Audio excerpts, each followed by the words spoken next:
I'm sorry for the way I ended my last update, but I had little time to spare. My daughter Marcy has been stuck, becoming a part of my house that my husband Stan and I have been mortgaging now for days.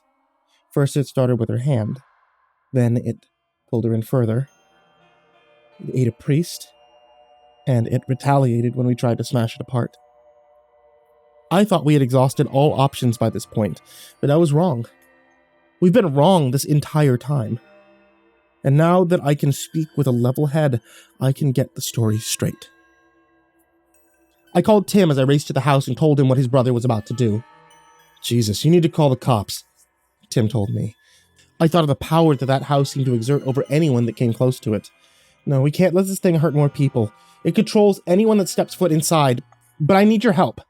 I think now I can fight it, but I'll need you, Tim. You know him better than anyone, I shouted. Tim promised that he would get there as soon as possible, and I mentally crossed my fingers. That would be soon enough. When I got to the house, I ran inside to see Stan was still struggling with his decision to end our daughter's life. Marcy had her eyes closed as she was still resting, and I could see little Jasper's face beginning to push its way out of the wall. I had made it. Stan, you have to stop before it's too late, I said, as his eyes drifted up to catch a glimpse of me at the end of the hall. I didn't want you to be here to see this, he said. His hands were shaky. He was pointing the gun towards our daughter's head. It made me think of Noah Hunt. Had the house tried to force him to do this years ago? Get a hold of yourself!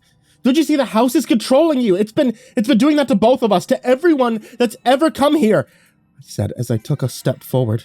He cocked the gun. Please don't come any closer. You're not going to talk me out of this. Listen to yourself. Listen to yourself. You want to put a bullet in our little girl's head. Even if she was dying, there's other humane ways to do this. Why resort to violence? The house is clouding your judgment, I told him as I took my smartphone out and added, the same thing happened to Jasper's father. He nearly killed his son. As I was speaking behind Stan, I could see that Jasper was still pushing his way out of the wall. Facial features were forming, and he was looking like a real boy again. Look at him, Stan. He's not dead. That's proof enough right there. The house consumed him, and it drove his mother and father insane. I got down on my knees, and I slid my phone down the hallway to where my husband stood. At least look at the article, please, I said. Inwardly, my mind was doing tricks with itself already. It was a whirlwind of emotions when part of me was hearing a buzzing noise that was growing in my head, telling me to encourage his suicidal mission. I knew it had to be the house. Its demonic presence was working hard to sway me back to being under its control. Stan looked down at the phone, nervous and sweaty. He kept a firm grip on his pistol as he picked it up and looked at the articles about Jasper and about his father. I waited, knowing that the house would convince him of another lie, and behind me I heard Tim open the door. He was about to rush his brother, but I held him back. The chances of either Marcy or Jasper getting hurt were just too great. Bro, it's me. I don't know what you're thinking, but this isn't the answer. There's always another way. We'll find another priest. We'll sacrifice a goat. Heck, we'll even bring the military to tear this place down, Tim said. Those words seemed to snap Stan back to reality. This time he pointed the gun towards Jasper. His eyes were closed. It was as though the house had consumed him in some kind of coma. One has to die for the other to live. That's what the voice in my head is telling me, Stan admitted. Don't listen to it. They can both live. Don't let this place take you too, I begged. Stan was sweating even more now, looking in between the children. Then he slowly raised the gun up and pointed it at us again. The house needs something in return for both of their lives. You're talking crazy, okay? Give us the gun. Sam tried to step forward, but my husband let a bullet graze the floor as I stopped in my tracks to wait and see if the house would retaliate. The way it remained silent now told me all I needed to know about what was happening. The house wanted my daughter dead. We can save them both, Stan said, and then smiled awkwardly. I can save them both. Even as the words left his lips, I knew what he was planning to do. Tim tried to make a move too. We barely made it halfway down the hall. Stan placed the barrel of the gun in his mouth. A tear fell down his face as he pulled the trigger. Everything happened so fast, I can't remember the finer details. Stan's skull burst from the top with blood spattering against the wall, and the house began to absorb him almost instantly. His body slipped through the plaster and into the unknown with only his bottom part sticking out. I screamed out his name. Tim and I ran even though it was already over. The house was pulling him in. At the same moment, for the first time in days, my daughter was becoming whole.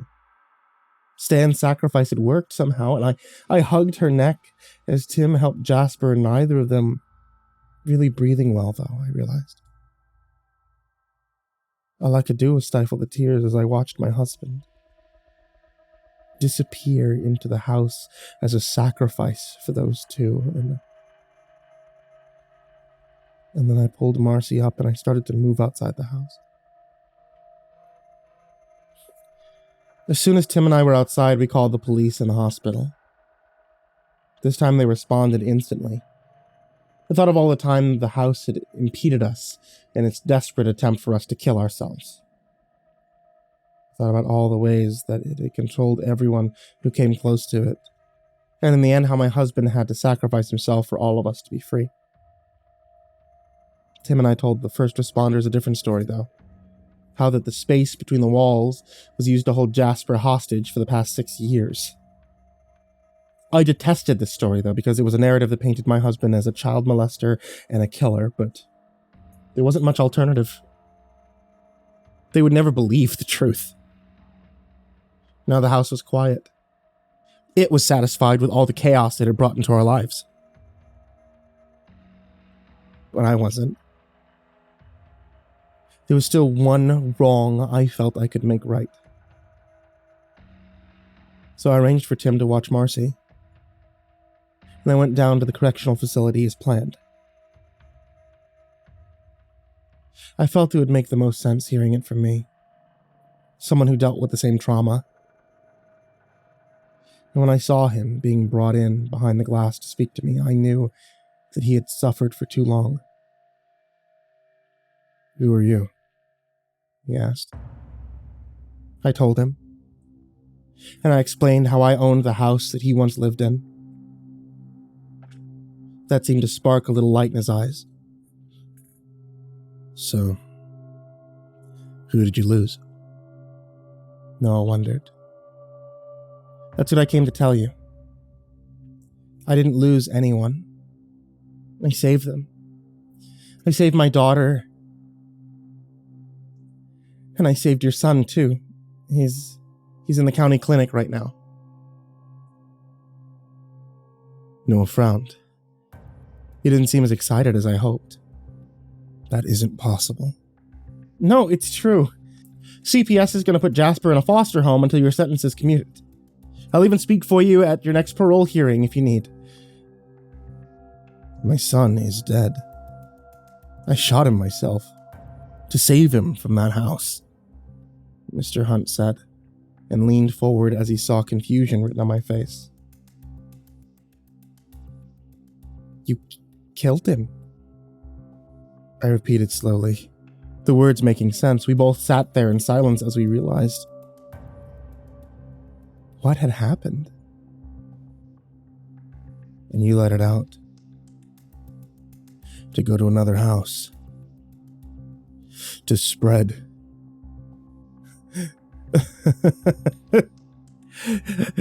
He laughed loudly and reared his head back. I felt an emptiness in my bones.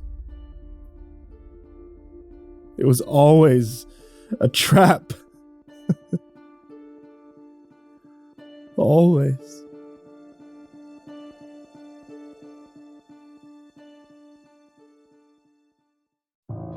Hey there once again, kids, it's me, MrCreepyPasta, and I wanted to tell you thank you so much for watching tonight's video, or, listening to tonight's episode of the podcast. This is the same thing I say at the end of every video all the time, so I think it kind of goes without saying that I appreciate you, and I appreciate you guys sticking around. We're moving into some of the hottest months of the year, which means that it's probably a good thing if some of you guys start to cool down a bit. A great way to do that? Iced tea. Sweet iced tea. You know, I'm from Texas, is what we do. And my wife sells tea. Etsy.com/shop/ivorymonocletea to get a whole bunch of different kinds of teas, even creepypasta-based teas. And if you ask for the MCP dabbing sticker, you get a special one that nobody else gets. And as always, I want to give a very huge thank you to all of my supporters out there on Patreon. I say this every time, but I truly mean it. You guys are the real MVPs, and without you, I don't think I would be able to continue doing this at the capacity that I do. Especially not as many brand new custom stories as we've been getting just for the channel. So a very special thank you to Jacob Shaffer, Jordan Alexander Sanchez, Bryon Arce, Ken Lando Higuchi, Bobby Karman, Stephanie Butler, Tristain Pelton, Chase Burnett, Diana Kraus, Nessie, Ronny Hansson, Blitzscreed, BardoHawk764, TheBananaMafia 1, Hollow Hero, Ferb, Harley, Billy Morrow, Katie Birch, Sashi Sazaku, Kayden the Spooky Boy, MyBodySoundsLikeRiceKrispys, Ashwood, Lord of the Weebs, Jay, Faya Lockett, Miss Exandra, Suji Campbell, Stricken, Ozreen Fox, Robert White, Legit Quadfeed, Fried Chicken 12, James Bruce, Freddy Krueger, Ty Nanny, Infernal One, James Lowe, Lisa Cottrell, Caspian, Jordan Nels, Hades Nephew, Tater Chip, Acid System, Prozac and Pancake Appreciation Society, Cryptic Nightmares, Kiri the Sloth, Tommy Green, Sky Harbor, Caleb Dougal, Nina Smith, Nico Kyle, Rafael Rodriguez, The Ginger Bros, Aaron Stormcrow, Daniel Paulson, Trace Miles, and Corey Kenshin. Thank you guys once again so much, and if you would like to join this list of people's names that I mispronounce, or the list of people's names that are down there in the description, check out patreon.com/MrCreepyPasta, and as always, a very sweet dreams to all of you. Good night, folks.